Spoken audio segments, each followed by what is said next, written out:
வணக்கம். ஓம் தொலைக்காட்சி செய்திகள். செய்திகளுக்காக இணைந்திருக்கும் நான் ரோஹிணி அறந்தவச்செல்வம். எதிர்வரும் திங்கட்கிழமை கந்தசஷ்டி விரத பூர்த்தி சூரகம்சார உற்சவம் இடம்பெற உள்ளது. எதிர்வரும் திங்கட்கிழமை கலியுகத்தின் தெய்வமாகிய முருகப்பெருமானின் கந்தசஷ்டி விரத பூர்த்தி நிகழ்வு இடம்பெற உள்ளது. ஆணவம், கன்மம், மாயை ஆகிய மூன்று மலங்களின் வடிவமாகிய தாரகன், சிங்கன், சூரபத்மன் ஆகிய அசுரர்களை சம்ஹாரம் செய்த சூரசம்ஹாரம் எனும் சூரன் போர் பல்வேறு ஆலயங்களிலும் நடைபெறும். இந்த சூரசம்ஹாரம் தொடர்பில் இந்து மத குறிப்பீடாதிபதி விளக்கம் அளித்தார். ஓம் தொலைக்காட்சி நேயர்கள் அனைவருக்கும் சர்வதேச இந்து மத குருபடத்தின் இனிய வணக்கங்களும் நல்லாசிகளும். வருகின்ற திங்கட்கிழமை 27/10/2025 அன்றைய தினம் கலியுகத்தின் தெய்வமாக போற்றுகின்ற கந்தவேல் பெருமான் முருகப்பெருமானுடைய கந்த சஷ்டி விரதத்தினுடைய பூர்த்தி நாள். சூரசம்ஹாரம்.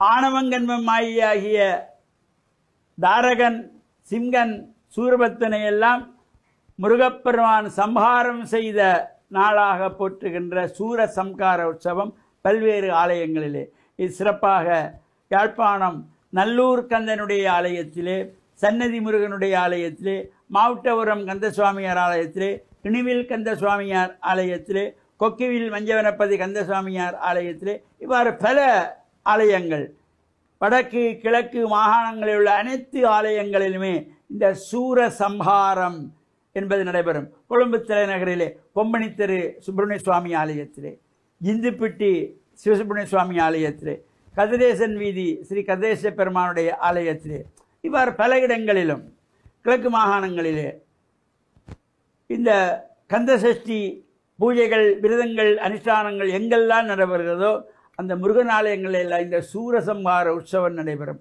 எனவே சூரசம்ஹாரம் என்பது இறைவன் உயிர்களை கொல்லுவது அல்ல, ஆணவத்தை அடக்கி அருள் கொடுப்பது. அதனாலே தான் இந்த சூரபத்மனை வேலாலை குத்தி மார்பை பிளக்கின்ற பொழுது அவனுடைய உயிருக்கு அழிவில்லை, அவனுடைய உயிர் சேவலாகவும் மயிலாகவும் வந்து, சேவல் முருகப்பெருமானுக்கு கையிலே கொடியாகவும் மயில் வாகனமாகவும் இருக்கின்ற சிறப்போடு கூடியது. அவருடைய ஆணவத்தை அடக்கி அருள் கொடுப்பவன் தான் இறைவன். இறைவன் எந்த உயிர்களையும் கொல்லுவது அல்ல. சம்ஹாரம் என்பது கொல்லுவதல்ல, ஆணவத்தை அடக்குவது என்கிற நிலையிலே நடைபெறுகின்ற சூரசம்ஹாரத்திலே நாமும் கலந்து இறையருளை பெற்று மண்ணில் நல்ல வண்ணம் வாழ ஓம் தொலைக்காட்சி நேயர்கள் அனைவருக்கும் சர்வதேச இந்து மத குருபடத்தின் சார்பில் நல்லாசிகளை கூறிக்கொள்வதில் மனமகிழ்வு கொள்கிறோம். வணக்கம். கேகாலை வரக்காபொலை அம்பேபுச ஸ்ரீ முத்துமாரி அம்பாள் தேவஸ்தானத்தில் கந்தசஷ்டி உற்சவம் இடம்பெற்று வருகின்றது. கேகாலை மாவட்டம் வரக்காபொல அம்பேபுச கொழும்பு கண்டி பிரதான வீதியில் கோவில் கொண்டுள்ள 150 வருடங்கள் பழமை வாய்ந்த அருள்மிகு ஸ்ரீ முத்துமாரி அம்பாள் தேவஸ்தானத்தில் கந்தசஷ்டி உற்சவம் இடம்பெற்று வருகின்றது. ஸ்ரீ முருகப்பெருமானுக்கு கந்தசஷ்டி விரதத்தை முன்னிட்டு தினமும் அபிஷேகங்கள், அலங்கார தீபாராதனைகள், கந்தசஷ்டி கவச பாராயணம் என்பன இடம்பெற்று வருகின்றன. சர்வதேச இந்து மத குறிப்பீடாதிபதி மகாராஜா ராஜகுரு ஸ்ரீ ஐயப்பதாச சாம்பசிவ சிவாச்சாரியார் தலைமையில் ஆலய குரு ஸ்ரீ ஜெயந்தன் சர்மா பூஜைகளை நடாத்தி வருகிறார். எதிர்வரும் 27ஆம் தேதி திங்கட்கிழமை சூரசம்ஹார உற்சவம் நடைபெறும் என தேவஸ்தான தர்மகர்த்தா சிவனரி செல்வர் சூனகுமார் சிங்கம் தெரிவித்தார். இத்துடன் ஓம் தொலைக்காட்சி செய்திகள் நிறைவு பெறுகின்றன. தொடர்ந்து நமது ஓம் தொலைக்காட்சி நிகழ்ச்சிகளின் வாயிலாக இணைந்து கொள்ளுங்கள். வணக்கம்.